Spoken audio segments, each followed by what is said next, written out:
প্রিয় দর্শক, ইট পাথরের শহর ঢাকায় এমন একটি বিষয় যা শুনলে আপনারা অবাক হবেন, সেটাই আপনাদের সাথে এখন শেয়ার করতে যাচ্ছি। আপনি দেখুন, ঢাকা মহানগর দক্ষিণের একটি অঞ্চল খিলগাঁও থানাধীন, খিলগাঁও তালতলা মার্কেটের পিছনের অংশ এটি। এখানে প্রচুর পরিমাণ আপনার সাদা বকের অভয়ারণ্য, পাশাপাশি প্রচুর পরিমাণে মাছ। এবং আরেকটা বিষয় হচ্ছে আপনার পানকৌড়ি, যেই পাখিগুলো হচ্ছে অতিথি পাখি হিসাবে আমাদের দেশে বিভিন্ন দেশ থেকে শীতকালে আসে, সেগুলো কিন্তু এখানে অনেক রয়েছে। এখানে ওরা মাছ শিকার করে খায়। আপনারা এই যে কচুরিপানা, সবুজ কচুরিপানার উপরে দেখেন প্রচুর পরিমাণ কিন্তু সাদা বক, পানিতে একটা পানকৌড়ি ভাসতে দেখা যাচ্ছে। এইরকমভাবে প্রচুর পরিমাণ এইখানে হচ্ছে প্রাকৃতিক আপনার সম্পদে ভরপুর। এইখানে অনেক মানুষ, আপনারা হয়তো বা ক্যামেরার শেষ অংশে দেখতে পারতেছেন যে বড়শি দিয়ে, জাল দিয়ে, নৌকা নিয়ে মাছ শিকার করতেছে। এই মাছ শিকারগুলো করার জন্য এক্সট্রা কোনো চার্জ বা টাকা সিটি কর্পোরেশন বা কোনো ব্যক্তিকে হচ্ছে কোনো টাকা দিতে হয় না। এই যে পানিটার এদিকে দেখেন প্রচুর পরিমাণ কিন্তু মাছ দেখা যাচ্ছে। ছোট ছোট মাছগুলো ক্যামেরায় ধরা পড়তেছে, আর বড় মাছগুলো হচ্ছে পানির নিচে। আর সাদা বকের যে দৌড়াদৌড়ি, উড়াউড়ি, এই বিষয়গুলো তো আপনাদের হয়তো দৃষ্টিগোচর হচ্ছে।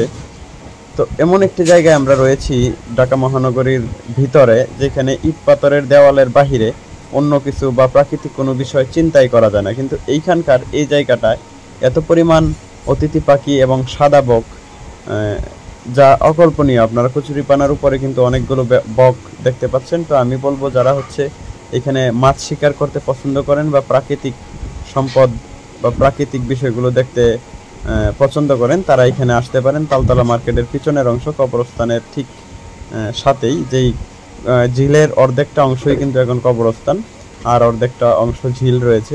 তো এইখানের আশেপাশে যে বাড়িঘরগুলো আপনারা দেখতে পাচ্ছেন, এগুলোর ভিতরের অংশে আমরা গিয়েছিলাম।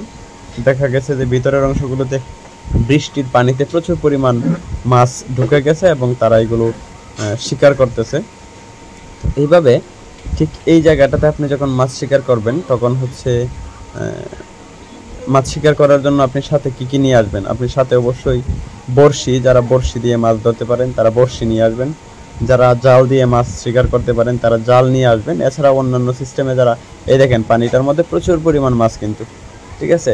এইখানে হচ্ছে মাগুর মাছ, শোল মাছ, তেলাপিয়া মাছ, সরপুঁটি মাছ, মানে দেশীয় যত প্রকার মাছ রয়েছে সব, এই দেশীয় সকল প্রকার মাছ কিন্তু এইখানে আপনারা পাবেন। আমি একটা অংশ থেকে দেখাচ্ছি, তো বৃষ্টির কারণে অন্য অংশে যেতে পারতেছি না।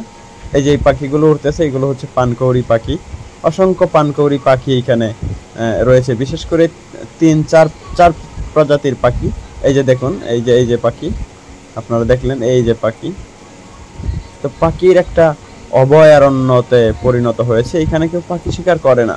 আর পাখির পর্যাপ্ত পরিমাণ প্রাকৃতিক খাবার, মাছ এবং অন্যান্য খাবার থাকার ফলে কিন্তু পাখিগুলো এখানে আসে। এই যে নৌকাগুলো দেখতে পাচ্ছেন, এই নৌকাগুলো দিয়ে কিন্তু মাছ শিকার করা হচ্ছে, ঠিক আছে।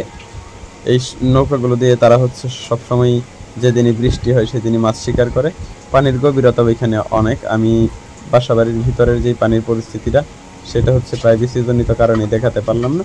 এই দেখেন মাছের পরিধি বা মাছের পরিমাণ কতটুকু, মানে আপনি বিশ্বাস করতে পারবেন না যে প্রাকৃতিক পরিবেশে ঢাকার মতো একটা জায়গায়, ইটপাথরের এই শহরে এত পরিমাণ মাছ হতে পারে, বলার বাহিরে। ঢাকায় যারা আছেন তারা ইচ্ছে করলে এখান থেকে মাছ শিকার করতে পারেন।